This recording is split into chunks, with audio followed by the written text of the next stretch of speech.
اعوذ باللہ من الشیطان الرجیم بسم اللہ الرحمن الرحیم وَلَوْ شَاءَ رَبُّكَ لَجَعَلَ النَّاسَ أُمَّةً وَاحِدَةً وَلَا يَزَالُونَ مُخْتَلِفِينَ إِلَّا مَنْ رَحِمَ رَبُّكَ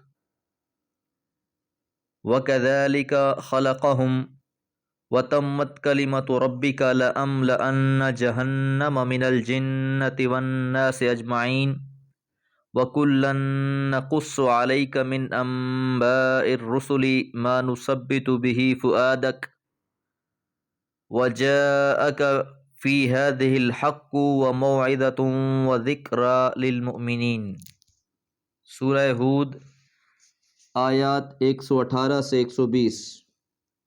وَلَوْ شَاءَ رَبُّكَ، اور اگر چاہے تیرا رب، لَجَعَلَ النَّاسَ،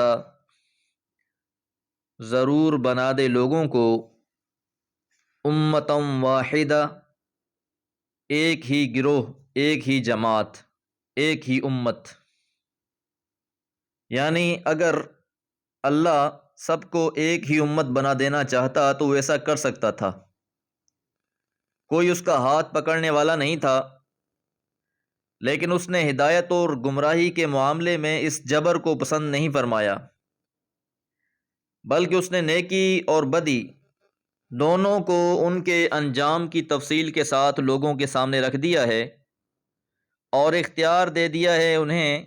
کہ ان میں سے جس کو چاہیں اختیار کر لیں۔ اگر وہ نیکی کی راہ اختیار کریں گے تو اس کا صلہ آخرت کی ابدی زندگی کی کامیابی ہے، اور اگر بدی کی راہ اختیار کریں گے تو آخرت میں اس کی سزا بھگتیں گے۔ وَلَا يَزَالُونَ، اور مسلسل مختلفین، اختلاف کرتے رہیں گے۔ یعنی جب اللہ تعالیٰ نے اس معاملے میں کوئی جبر پسند نہیں فرمایا تو لوگوں کو اختیار دے دیا ہے، تو یہ توقع نہیں کرنی چاہیے کہ ہر شخص نیکی ہی کی راہ اختیار کرے گا، بلکہ بہت سے ان میں ایسے بھی نکلیں گے جو تمام تعلیمات و تذکیر کے باوجود اپنے نفس اور شیطان کی پیروی میں بدی ہی کی راہ کو اختیار کریں گے، اسی پر جئیں گے، اسی پر مریں گے، الا من رحم ربک، سوائے اس کے جس پر تیرا رب رحم فرما دے۔ تو اس بدی کی راہ اختیار کرنے سے وہی لوگ محفوظ رہیں گے جن پر تیرے رب کی رحمت ہوگی، اور یہ رحمت کن لوگوں پر ہوگی؟ جو اپنی سماعت، اپنی بصارت، اپنے عقل اور دل کو صحیح راہ کی تلاش میں کھپا دیں گے، اور پھر ان صلاحیتوں سے فائدہ اٹھائیں گے، اپنی آنکھیں کھلی رکھیں گے، حق اور باطل میں فرق کریں گے، سچ اور جھوٹ کو پہچانیں گے، یہی لوگ باعث رحمت ٹھہریں گے۔ وَلِذَٰلِكَ خَلَقَهُمْ، اور اسی لیے اللہ تعالیٰ نے ان کو پیدا فرمایا ہے، یعنی اللہ نے اسی لیے پیدا فرمایا ہے کہ لوگ اچھے انتخاب کو اپنا لیں اور اللہ کی رحمت کے مستحق ٹھہریں۔ وَتَمَّتْ كَلِمَةُ رَبِّكَ، اور پوری ہو گئی تیرے رب کی یہ بات، لَأَمْلَأَنَّ، میں ضرور بضرور بھر دوں گا، جہنم، جہنم کو، من الجنت والناس، جنوں سے اور لوگوں سے، اجمعین، سب سے۔ تو جو اس امتحان میں فیل ہو جائیں گے ان کے حق میں تیرے رب کی یہ بات پوری ہو کر رہے گی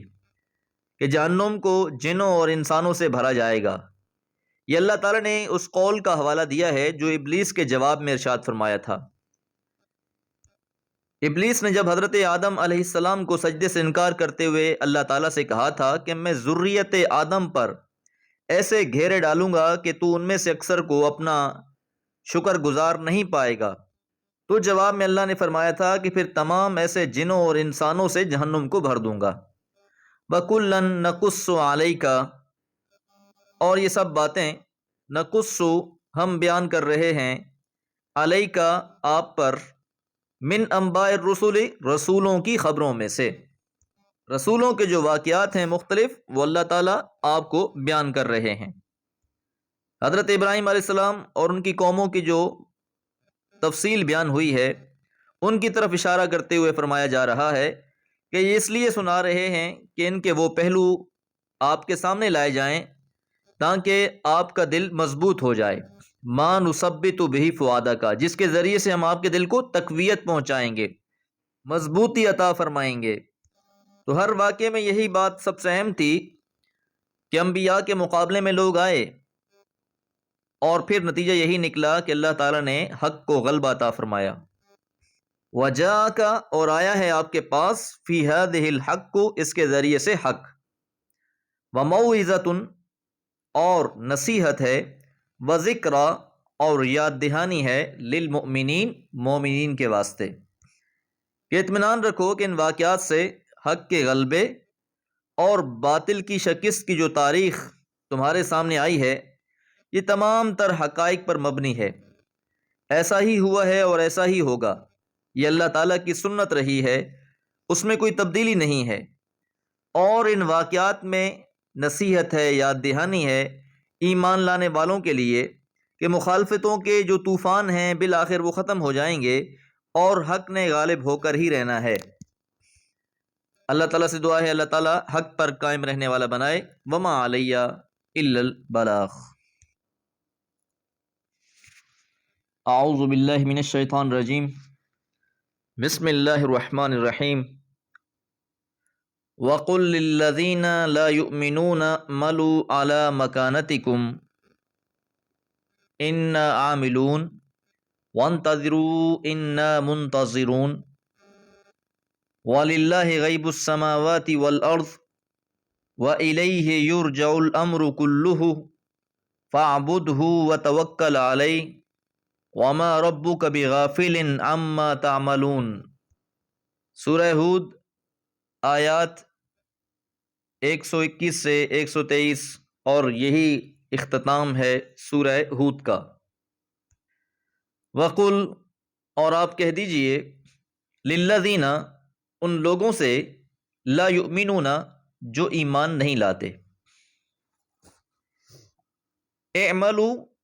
عمل کرو، علی مکانتکم، اپنی جگہ پر۔ اب یہ آخر میں ایک فیصلہ کن جواب ہے مخالفین کو کہ تم جو کچھ ہماری مخالفت میں کر رہے ہو